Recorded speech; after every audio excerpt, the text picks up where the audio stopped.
Se é pra ir pra luta eu vou, se é pra tá presente eu tô, pois na vida da gente o que vale é o amor. Se é pra ir pra luta eu vou, se é pra tá presente eu tô, pois na vida da gente o que vale é o amor.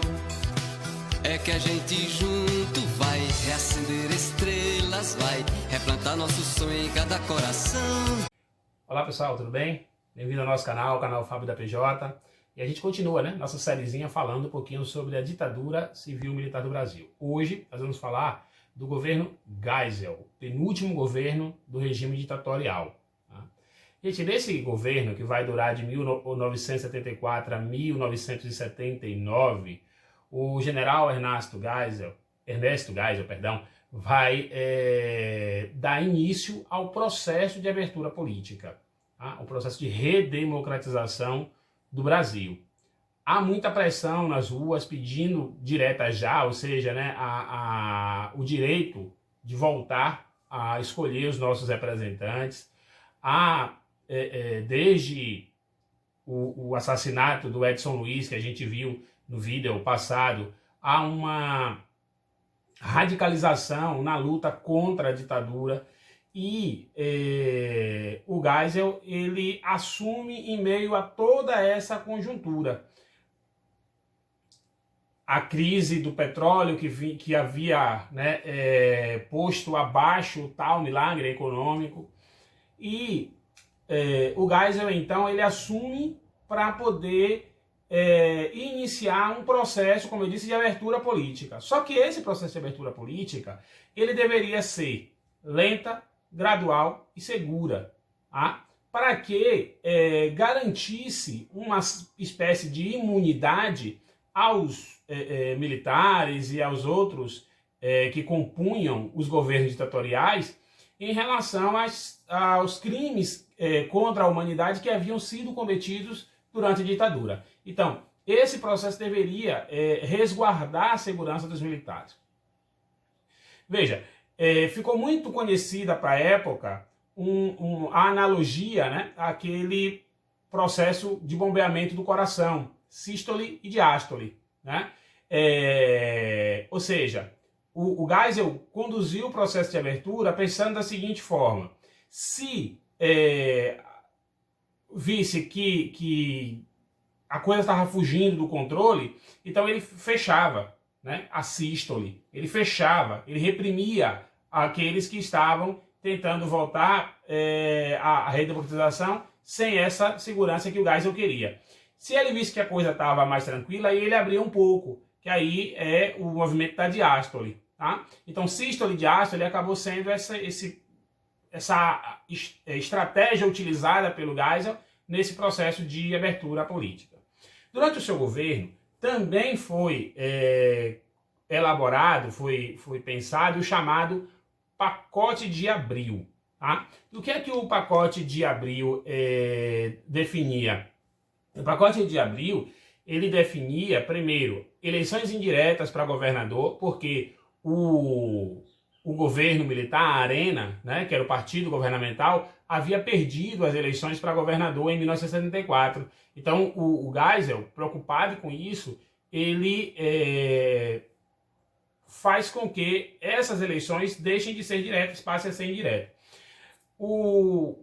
Também havia necessidade de se aprovar algumas medidas no Senado Federal, só que com a derrota da Arena nas eleições de 74 e a vitória do MDB, que era a oposição consentida do regime, o MDB passou a ter maioria no Senado. E aí o Geisel, ainda se valendo do ato institucional número 5, que ele iria depois derrubar, ele vai fechar o Congresso Nacional para poder conseguir garantir uma maioria para o governo no Congresso Nacional, sobretudo no Senado.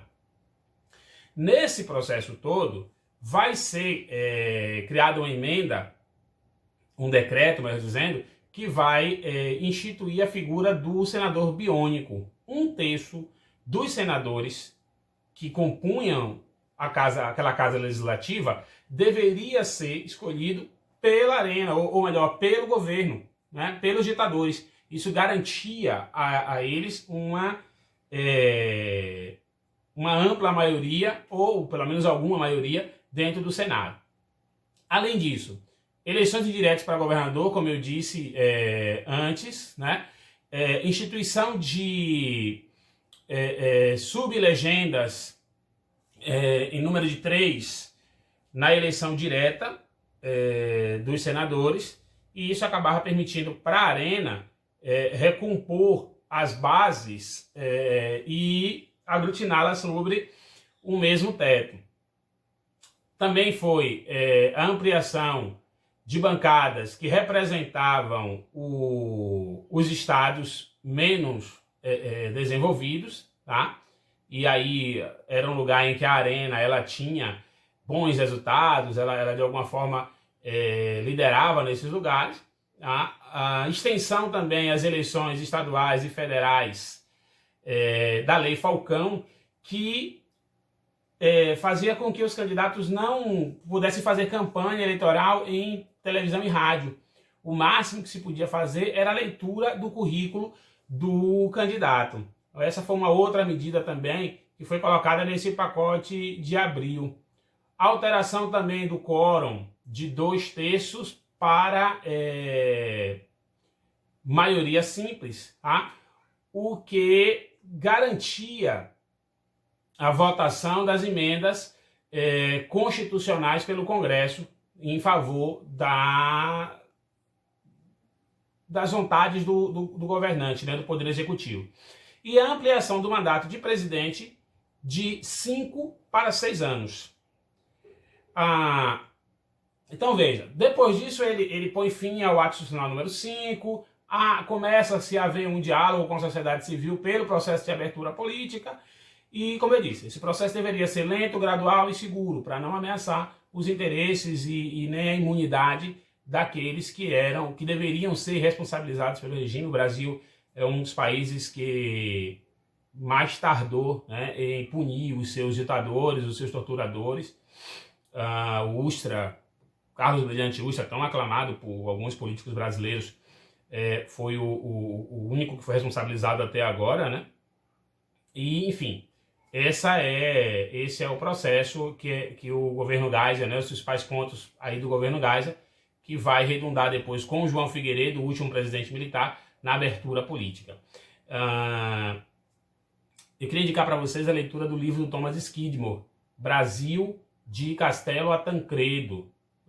Considerado, para quem pesquisa a ditadura, é considerado uma bíblia da ditadura civil-militar do Brasil, um livro com muitas documentações, com muitas informações sobre esse período. É um livro bacana de se ler, eu recomendo. E é isso, pessoal. Boa leitura, ditadura nunca mais, vamos em frente.